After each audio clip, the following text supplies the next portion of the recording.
మనకు స్తోత్రం కలుగును గాక. అందరం కలిసి 13వ వచనం, 23వ అధ్యాయం 13వ వచనం. అయ్యో వేషధారులైన శాస్త్రులారా, పరిసయ్యులారా, మీరు మనుషుల ఎదుట మోయుదురు, మీరు అందులో ప్రవేశించరు, ప్రవేశించు వారిని పరిశుద్ధుడా పరలోకమందు తండ్రి, నీ దాసులమైన మేమందరం ఏకీపించి నీ లేఖనాలు ధ్యానించి సిద్ధపడుచున్నాం తండ్రి. మీ సన్నిధిని మాతో ఉంచి మా అందరితో మాట్లాడమని యేసు నామములో అడుగుచున్నాం తండ్రి. శాస్త్రుల గురించి, పరిసయ్యుల గురించి వ్రాయబడిన మాటలు.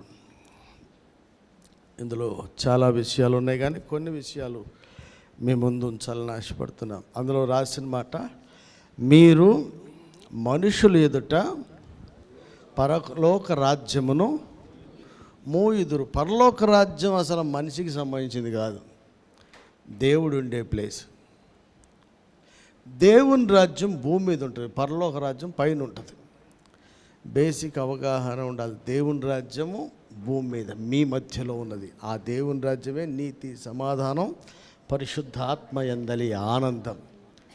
దేవుని రాజ్యము ఇక్కడ ఉంటుంది, పరలోక రాజ్యం పైన ఉంటుంది. ఆ పైన పరలోక రాజ్యములో మనుషులు ఎదుట మూసేస్తాడు. అక్కడికి ద్వారం తెరవడానికి, మార్గంగా ఉండడానికి ప్రభువు వచ్చి మరణించి తన ప్రాణాన్ని పెట్టి తెరను చించి ఒక నూతనమైన, నవీనమైన, సజీవమైన మార్గాన్ని ఏర్పాటు చేస్తే వీరు వచ్చి దానికి అడ్డు నిలబడతారు. ఎవరు వాళ్ళు అంటే పరిసయ్యులు, శాస్త్రులు. అంటే దేవుడు విశ్వ ప్రణాళికలో మనుషులందరూ రక్షించబడాలని తను తాను తగ్గించుకొని రిక్తునిగా భూమి మీదకి వచ్చి శాపాన్ని, పాపాన్ని భరించి మనందరి కోసం మరణించి ఒక దారాన్ని ఏర్పాటు చేస్తే సింపుల్గా వచ్చేయడం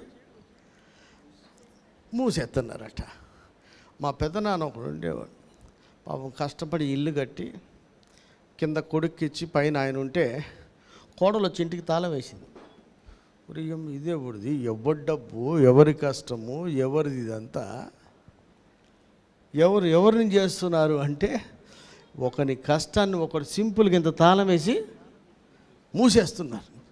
వీళ్ళు కూడా దేవుని యొక్క నిత్య ప్రణాళికలో ఆయన శిలువ త్యాగాన్ని, తగ్గింపుని, మనందరిని పాపాన్ని, శాపాన్ని భరించిన దాన్ని, నిందల అవమానం అన్నిటినీ కూడా ఒక్క చిన్న తాళం తీసి పడేస్తున్నారు. ఏం చేస్తారంటే మనుషులు ఎదుట దీన్ని ద్వారం, ఆయన ఆ దారినే మూసేస్తారు. ఎవరు వాళ్ళు? శాస్త్రులు, పరిసయ్యులు. రెండవ మాట, వీళ్ళు ప్రవేశించరు. అంటే కొంతమంది ఎలా ఉంటారు అంటే, వాళ్ళు వెళ్ళినోడు ఎవడైనా సరే ద్వారము అవతల ఉన్నవాడు అందరు రావాలనుకుంటాడు. యువతలు ఉన్నోడు మటుకు మీరు వెళ్ళండి నేను రానన్నాడు. ఈ లేఖనం చెప్తున్న మాట, ఆయన ద్వారమును నేనే, గొర్రెలు ప్రవేశించే ద్వారమును నా ద్వారా తప్ప నుంచి ఎవ్వడి యొద్దకు ఎవరు రాలేరు తండ్రి యొద్దకు అన్న మాట తెలిసి, నేను వెళ్ళను, ఎవడు వెళ్ళడానికి వీల్లేదు. టైంకి రాలేనోడు ఇంకోటి టైంకి రమ్మని చెప్పలేరు. డబ్బులు ఎగ్గొట్టేసేవాడు ఇంకోటి డబ్బులు ఇమ్మని చెప్పలేరు. ఉపవాసం చేయలేడు ఇంకోటి చేస్తే శబాస్ నా వల్ల కావట్లేదు, నువ్వు చేస్తున్నావు, ఎవరు అనలేదు, నేను కూడా రావాలి. చాలామంది వీడితో భక్తుడు వచ్చాడే అన్నట్టుగా చూస్తున్నారు. వీళ్ళు చేయలేనిది ఎవడన్నా చేస్తారేమోనని వీళ్ళు దాన్ని మూసేస్తున్నారు. చూస్తే అక్కడ మనుషుల ఎదుట పరలోక రాజ్యమును, అంటే దేవుడు తెరిస్తే వీడు మూడుస్తాడు. అంటే దయ్యం ఎవడంటే మూసేవాడే. దయ్యానికైనా శోధనలోని, ఉరిలోని పడేసి వాడిని రకరకాలుగా చేసి దేవునికి దూరం చేయాలన్నాడు. సింపుల్గా తలుపు ఓడేసేస్తాడు. అంటే తలుపు దాకా వచ్చారంటే, ఇంటి ముందు దాకా వచ్చాడంటే మనల్ని భ్రమ పెడతారు, నేను ఆయన మనిషినని. చాలామంది పిల్లలు ఉంటారు కదా, వీళ్ళందరూ ఏం చేస్తారు, నేను చెప్పానని చేస్తారు. నన్ను తిట్టుపోతూ చేసేది ఎవరంటే వీళ్ళే. ఇట్లా వస్తే ఏసీ వేయరు, ఇట్లా వస్తే కెమెరా ఉండదు, తలుపు తాళం ఉండదు. కొత్తగా అప్పుడే వచ్చిన భక్తులు ఏముంటారు, ఈడేవిడే పాస్ట్ ఇంత తిట్టుపోటోళ్ళ ఉన్నాడు, రావటం తిడుతున్నా అంటే మరి పొద్దునుంచి ఉన్న వాళ్ళు ఏం చేశారు? 5 నిమిషాలు ముందు రావడం రాదు, మ్యూజిక్లు సెట్ చేస్తున్నాడు కానీ అసలు ఉందో లేదో కూడా. పర్పస్ ఏంటి వచ్చేదానికి? ఒకరిని దేవుడు నిలబెట్టాడు అంటే నువ్వు ప్రవేశించాలి, అనేక మందిని ఆ ద్వారం గుండా ప్రవేశింపజేయాలి. పర్పస్ ఏంది? ఒకటి మీద ఒకటి చెప్పుకోండి. ఇప్పుడు నేను జాషువాని తిట్టగానే నువ్వెందుకురా నన్ను తిట్టిస్తున్నాను, వీడు పండుగ అన్నట్టు. ఆ లోపల బాగైంది, మొత్తానికి తన్నులు తిన్నావు కదా అనుకుంటుడు. ఈ గొడవలో నష్టపోతుంది ఎవరంటే మనం పోతున్నాం, ఇంకా అనేక మంది పోతారు. నా డినామినేషన్ కరెక్ట్ అని, మా సంస్థ కరెక్ట్ అని, నా బోధ కరెక్ట్ అని, దేవుడు నాకే ప్రత్యక్షపరిచాడని రకరకాలుగా చెప్పుకున్న సోఫార్ పెద్దలందరూ కూడా ఏం చేస్తున్నారట, దేవుడు ఏర్పాటు చేసిన ఈ మార్గాన్నే మూసేస్తున్నారు. మళ్ళీ వీళ్ళు చెప్పుకునేది మనుషుల్లో మేము మోసే శిష్యులం, మేమే పెద్దలం అని చెప్పుకునేవాడు ద్వారాన్ని మూసేస్తున్నారు. అక్కడ చెప్తున్న మాట చూస్తే మీరు ప్రవేశించు వారిని ప్రవేశించాలంటే ప్రభువు కొన్ని మాటలు చెప్పాడు. మత్తయి సువార్త 5:20 అమ్మ నేను చెప్తా విను. ఏమనుంది? శాస్త్రుల నీతి కంటే ప్రవేశం గురించి. అక్కడ మనం చదువుకున్న మాటలు మీరు ప్రవేశించరు అంటే శాస్త్రుల నీతి కన్నా పరిశీలన నీతి కన్నా మన నీతి అధికము కావాలి. లూకా సువార్త 18 ఏం రాశాడు? తామే నీతిమంతుడు అనిపించుకున్న ఒక పరిసయ్యుడు వచ్చి ఏం చేశాడు? నేను వారానికి ఉపవాసాలు అన్నిటిలో భాగాలు ఇప్పిస్తా అని అంతటి చేత ఆపట్ల వీళ్ళలాగా లేనన్నాడు. కంపారిజన్ చెయ్యొద్దు.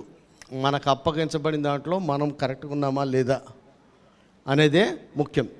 ఇక్కడ చూస్తే ప్రవేశించరు అంటే ప్రవేశించని వాళ్ళ లక్షణాలు ఎట్లున్నాయంటే వీరు తామే నీతిమంతుడని ఫస్ట్ అనుకుంటాడు.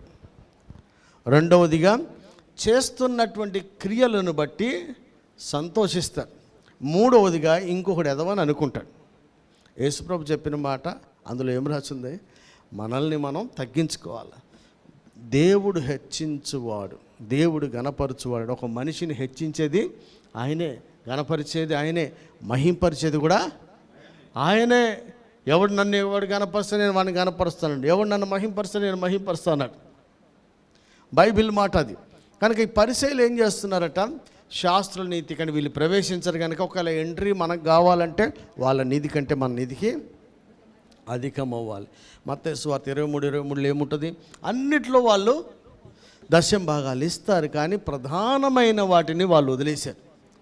అన్నిటికంటే ఎక్కువ అంతే. చాలామంది వాటిని మానక వీటిని చేయమన్న మాట చాలామంది పట్టించుకోరు. కానీ నూతన నిబంధనలు ఎక్కడుంది అంటారు.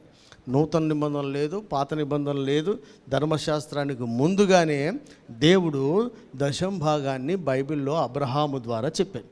యోహాను సువార్త 8:36-39 చూస్తే మీరు అబ్రహాము పిల్లలైతే అబ్రహాం చేసిన క్రియలు చెయ్యాలి. మేము అబ్రహాము సంతానం, మేము మోసే శిష్యులం అనుకునే మోషేయే అన్నిట్లో దశమ భాగం ఇవ్వాలని ఆయన చెప్పాడు.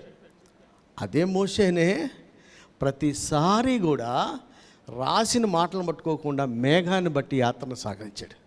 వీళ్ళు దేవుని మాట ఏందో ఏదో తెలియదు, ఉన్న కాగితాన్ని పట్టుకొనే తిరుగుతారు. పుస్తకాన్ని పట్టుకొని పరిచర్య చేసి రెవరెండ్ డాక్టర్లు బిషప్లు అయిపోయినాడు ఎవడున్నాడు?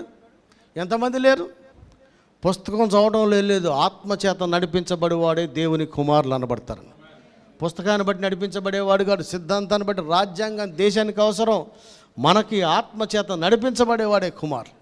ధర్మశాస్త్రం వాక్యం ఇది ఎంతవరకు అంటే బేసిక్ స్టాండర్డ్స్ మనకి ఇస్తుంది, కానీ నిత్యత్వంలోనికి పరలోకానికి సిద్ధపరిచేది నడిపించేది దేవుని ఆత్మ. వీళ్ళు దాన్ని నమ్మరు, కానీ మోషే చెప్పిన మాట నమ్ముతారు. మోషే చెప్పాడు ఇంకొక మాట ఏమని? నా వంటి ప్రవక్త కూడా వస్తాడు, ఆయన మాట మటుకు వీళ్ళు విన్నారు. కనుక ప్రవేశానికి కావాల్సింది ఏంటంటే శాస్త్రులు పరిశీలన నీతుల కన్నా ఎక్కువ అంటే ఉపవాసాలు చేయాలి. ఎందుకని? వాళ్ళు చేశారు, అంతకంటే ఎక్కువ చేయాలి. డబ్బులు వాళ్ళు ఇచ్చారు, అంతకంటే ఎక్కువ ఇవ్వాలి. కానీ వాళ్ళు చేసింది వద్దు. దేవుడు పాయింట్అవుట్ చేసింది ఏంది? అన్నిట్లో అగ్రస్థానాలు తగ్గించుకోమన్నాడు. ప్రధానమైన నీతి న్యాయ కనికరాలు లేవు. రూల్ గీతలు గీశారు. గీతలు గీస్తే బైబిల్లో పరిశుద్ధ గ్రంథంలో ఏం చెప్పాడంటే, అరే తీర్పు తీర్చు మనుషుడా, ఏ విషయంలో అయితే నువ్వు ఒకవేళ మనం ఎవరికన్నా ఏలు పెట్టి చూపుతా అవి మన ఇంట్లోనే మనకే వస్తాయేమో జాగ్రత్త అంటే, తప్పును ఖండించడం తప్పు కాదు, కానీ తీర్పు తీర్చడం తప్పు. హెచ్చరిక చేయటం తప్పు కాదు, గద్దించడం తప్పు కాదు, కానీ తీర్పు తీర్చడం అనేది అది మన పని కాదు. దేవుడే తీర్పు తీర్చునంటే అది చాలా భయంకరం. దేవుని చేతిలో పడుట భయంకరమైనది. అమ్మో, అంత ధైర్యం చేయకూడదు. దేవుడే తీర్పు తీర్చాలంటే చాలా కష్టం ఉంటుంది. కనుక ఈ రోజున ఎవరు మూస్తున్నారు, మనమేమన్నా నీ వలన, బైబిల్లో రాసింది కదా, నీ వలన అభ్యంతరము ఎవరికి, సహోదరులకు అభ్యంతరాలు కలగకుండా, సహోదరులకు అభ్యంతరం కలగకుండా, ఎవరికి నీ అభ్యంతరం కలగకుండా చూసుకోండి. అసలు ఎవరెవరిని చూసుకుంటున్నారు? మనల్ని సొంతంగా పరీక్షించుకునేది ఎక్కడుంది? ఇక్కడ చూస్తే పరలోక రాజ్య ప్రవేశానికి వాళ్ళ నీతి కంటే ఎక్కువ అవ్వాలి. పరలోక రాజ్య ప్రవేశానికి నికోదేముకి ఏం చెప్పాడు ఆయన? నువ్వు కొత్తగానే జన్మించాలి. పరలోక రాజ్యం ఎంట్రీకి చెప్తున్నాడు. ఎవరికైనా ఆయన ఫిలాసఫరు, టీచరు, బోధకుడు అయినా సరే, పరిచయంలో గొప్పోడు అయినా సరే, నీ క్వాలిఫికేషన్ ఏమున్నా, సోషల్ స్టేటస్ ఏమున్నా, నువ్వు మార్పు నొంది నీటి మూలముగా, ఆత్మ మూలంగా జన్మిస్తే కానీ ఎంట్రీ లేదు. అంటే పరలోక రాజ్య ప్రవేశాన్ని ఎంతమంది మూసేస్తున్నారంటే, పెద్దలకి బాప్తీసం లేదు, పాపులకు బాప్తీసం, పెద్దలకు లేదు, ఉద్యోగస్తులకు లేదు. వాడు ఎప్పుడు ఇవ్వమంటే, ఈ మధ్యలో ఒకటి దాసుకు తెలిసిందో తెలియదు, నాకు తెలిసిందే ఒకటి మాట. ఒకళ్ళు బాప్తీసాలు మా పిల్లలకి ఇవ్వండి అని చెప్పారట. తీరా పాస్టర్ గారు ఇస్తా అన్నాడట. వాళ్ళు ఏమన్నారు తెలుసా?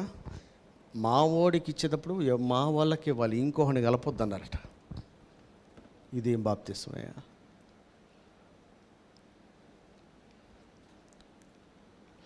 అసలు బాప్తీసం దేని కొరకు, ఎప్పుడు పొందాలి? అసలు పొందేవాడు ఇచ్చేవాడికి రూల్స్ పెట్టడమా? అసలు ఏందది? ఇలాంటి వారందరినీ కూడా పొందవచ్చిన వారిని ఏమనాలరా? ఏమనాలమ్మా? సర్ప సంతానమ్మా, రాబో ఉగ్రతను మిమ్మల్ని తప్పించినాడు. ముందెళ్ళి మారు మనసు తగిన ఫలాన్ని వచ్చాడని ముంచేసి ఖాతాలు వేసుకోవడం కాదు, వాడికి తగినట్టు ఉందా లేదని లెక్క చూసుకోవాలి. పరిచయులు ఒకడిని కలుపుకోవడానికి ప్రపంచం అంతా చుట్టూ చేస్తారు. ఆయన ముంచేసి వీడు మావోడు అనిపించుకోవడానికి ఏమన్నా చేస్తారు. కనుక పరలోక రాజ్య ప్రవేశానికి నెంబర్ 1 వాళ్ళ నీతి కంటే మన నీతి ఎత్తుకోవాలి. రెండవదిగా మన మార్పును నీటి మూలంగా, ఆత్మ మూలంగా జంతేనే ప్రవేశం. మొత్తం 18 ఒకటి ఉంటుంది, మీరు మార్పు నుండి బిడ్డల వంటి ఎంట్రీ గురించి మాట్లాడుతున్నాం మనం. మార్పు నుండి బిడ్డల వంటి వారైతేనే కానీ, ఇప్పుడు పిల్లలు అడ్మిషన్లు అవుతున్నాయి కదా, చూస్తూ ఉంటే వాడు 4 సర్టిఫికెట్లు చెప్తాడు, అందులో ఏదో ఒకటి లేకపోతే తీసుకురాపో అంటాడు. పర్లేదులే చదువుకుందాం అంటాడా? ఎవడండు? మళ్ళీ ఇక్కడే ఒకడు చదువుకోనప్పుడు ఈ కాలేజీ స్కూల్కి, పరలోకానికి నీకు ఒకటి సర్టిఫికెట్ లేకపోయినా అటు చదివేసుకోవాలా? దేవా, నా పరిస్థితి తెలుసు, నా బాధలు తెలుసు, మా ఊరు తెలుసు, ఇవన్నీ చెప్తే ఎవడొప్పుకుంటాడు? కనుక పరలోక రాజ్య ప్రవేశంలో నేను చెప్తున్నా కదా, నెంబర్ 1 బైబిల్ మాటే. ఒకటి, మార్పు నొంది మనం బాప్తిసం పొందాలి, నీటి మూలంగా, ఆత్మ మూలం. ఆత్మ మూలంగా పొందితే ఏమవుతుంది? ఆత్మ చేత నడిపించబడతారు. ఆత్మ చేత నడిపించబడాలి. నువ్వు అనుకున్నది చేస్తే అసలు నువ్వు నడిపించబడింది ఎక్కడ? కనుక నెంబర్ 1 వీళ్ళు ఏం చేస్తారు? మోషే అని ఎందుకు అంటున్నారంటే, అప్పుడు చెప్పిన దాన్ని ఇప్పుడు దాకా పట్టుకొని తిరుగుతున్నారు. ఆడెవడో చూసారా మేము యూట్యూబ్లో ఎక్కడో చూస్తుంటాం కదా, అంత పొయ్యిలో వంట ఎలా చేయాలో చెప్పారట, మొత్తం చేసిరట. స్టవ్ అంటించమని చెప్పలేదట, యూట్యూబ్లో అంటించలేదట. అట్లనే ఉంది. వీళ్ళంతా చేస్తుర్రు, నా వంటి ఒక ప్రవక్త వస్తాడు, ఆయన మాట నిండి అన్నది వదిలేశారు. ఏం ఫలితం అవుతుంది అబ్బా? కనుక ఈ రోజున మనం పరిచయలమా, శాస్త్రులమా అన్నది ఎలా చెక్ చేసుకోవాలంటే, మనం మందిరానికి, దేవుని సన్నిధికి రక్షణ పొందకుండా ఎవరికైనా ఆటంకంగా ఉన్నామా? ఎవరికి లేని అన్నావు అనుకో, నువ్వు అసలు నీ వల్ల ఎవడొచ్చాడు అసలు లేకుండా చూసుకోవాలి. రెండవదిగా, ఒక్కడున్న వాడిని సోమరివైనా, దేవుడి కఠినాత్ముడు, ఆడి పరిస్థితులు తెలియదు, ఆడి బాధలు తెలియదు, వాళ్ళ అమ్మ తెలియదు, వాళ్ళ నాన్న తెలియదు, ఆ శాడిస్ట్ ఆఫీసర్ తెలియదు, ఆ ఊరు తెలీదు, దేశం తెలియదు అనుకున్నారా? ఆయనకు అన్నీ తెలుసు. నీ వల్ల ఎవడు రాలేదు, నిన్ను సోమరువైన చెడ్డదాసు అన్నారు. కనుక నెంబర్ 1 మనకి ప్రవేశానికి వాళ్ళ నీతి కంటే మన నీతి అధికం అవ్వాలి. రెండవది, నీటి మూలంగా, ఆత్మ మూలంగా జన్మించాలి. మూడవదిగా పరలోకమందున్న తండ్రి చిత్తమున చెప్పున చేయవాడే పరలోక రాజ్యంలో ప్రవేశిస్తాడు. ఆయన చిత్తం ఏందో మనకు తెలుసుకోవాలి. అది పెద్ద లిస్ట్ ఉంది, తెలుసుకోవాలి. ఇంకో మాట ఏముంది తెలుసా, మనం మార్పు నొంది బిడ్డల వంటి వారు. నేను అనేక మార్లు బిడ్డ అంటే ఏం గుర్తుండాలా, పైన అమ్మని డిపెండ్ అయి నమ్మాలా. నమ్మడమే బిడ్డ. లాజిక్లు ఆలోచించిన కూడా అసలు నమ్మినట్టే కాదు. మీరు మార్పు నొంది బిడ్డల వంటి వారైతేనే. లాస్ట్ వీక్ కూడా నేను మీకు చెప్పాను కదా, కాపరి తండ్రి, మా ఆత్మీయ తండ్రి, నాయకుడు అంటే నేను ఫోన్ ట్రాకింగ్ పెడితే ఎవడు ఉంటాడు? కాపరి అన్నారు కదా, కాస్తానంటే ఎవరిని ఒప్పుకుంటాడా? కాడికి లోబడనొల్లని అనుంది బైబిల్లో. అంటే వాడు లోబడేవాడు అసలు అలాంటి వారు కాదు. ఈ పరిసయ్యులంతా కూడా వాళ్ళకు తోచింది చేశారు. కానీ మీరు నన్ను కొట్టడానికి ఎందుకు, ఏ మాట వల్ల కొడుతున్నారంటే చెప్పడానికి వాళ్ళ దగ్గర లేదు. మళ్ళీ మార్పు నొందరు. కనుక ఈరోజు మనం పరీక్షించుకుందాం, అసలు మనకు ఎంట్రీ ఉందా. ఒకవేళ ఎంట్రీ ఉంటే మనతో పాటు కొంతమందిని తీసుకెళ్ళాలి. ఎంతమందిని తీసుకొస్తున్నాం? లేకపోతే మనమే వెళ్ళకుండా ఎవరిని వెళ్ళలేకుండా ఉన్నావా? మన గురించి మనం ఆలోచిద్దాం. దేశప్రభుని నమ్మాం, చేర్చుకొచ్చున్నాం, డబ్బులు ఇచ్చినాం, ఇవన్నీ కరెక్టే. వాళ్ళకంటే ఎక్కువ అవ్వాలి. అంటే అందులో పరిశీలి గురించి చెప్పిన ప్రాబ్లమ్స్లో ఒకటి ఏంటంటే, వాళ్ళు తామే నీతిమంతులని నేనేదో చెప్పగలుగుతున్నా, కానీ నేను చేయలేనిది ఏదో మీలో ఒకటి చేయొచ్చు. మీరు నేను చేయలేనిది ఒక దాన్ని చూసుకొని నాకంటే గొప్పడు అనుకోమాక. నీకు చేత కానీ పది చేస్తున్నారేమో ఇంకొకరు కదా. మనం అట్లా హెచ్చించుకోకుండా తగ్గించుకోవాలి. బాప్తిసం పొందడం మాత్రమే కాదు, ఆత్మచేత నింపబడాలి, ఆత్మచేత నడిపించబడాలి. ఆ తరువాత బైబిల్లో రాసిన మాట, పరలోకమందున తండ్రి చిత్తం చేయాలి. డబ్బులు ఇస్తే సరిపోలే, వాటికంటే ఎక్కువగా చేయాలి. వారానికి 2 రోజులు ఉపవాసాలు కాదు, ఇంకా అంతకంటే ఎక్కువ చేయాలి. ఎందుకంటే అంతకంటే ఎక్కువ చేశాడు యేసుప్రభు, శిష్యులు చేశారు, ఆదిమ సంఘం చేసింది. మనం ఏది చేయకపోతే అసలు వాళ్ళు ఎత్తబడినట్టు మనం ఎత్తబడే అవకాశమే లేదు. కనుక మనల్ని మనం పరీక్షించుకుందాం. శాస్త్రుల్లాగా పరలోక రాజ్యంలో ప్రవేశం ఉందా? మళ్ళీ చెప్తాం, ప్రవేశం ఎట్లా? ఆయన సిలువ త్యాగాన్ని మొత్తాన్ని వీడు ఒక్క చిన్న తాళం వేసి బంధించి పడేశారు. ఆయన బోర్డు ఇంకొకడిని, నేను చెప్పినా కదా, కేడీ సామ్యులు మా మాహ దగ్గర ఒకడు ఉండేవాడు. ఆయన దగ్గరికి ఎవడు వెళ్ళినా పాదంలో ఉన్నాడు. ఈడు లోపలికి బోడు, మనల్ని లోపలికి కలవనివ్వరు. అలాంటి పనులు మనం చేయొద్దు.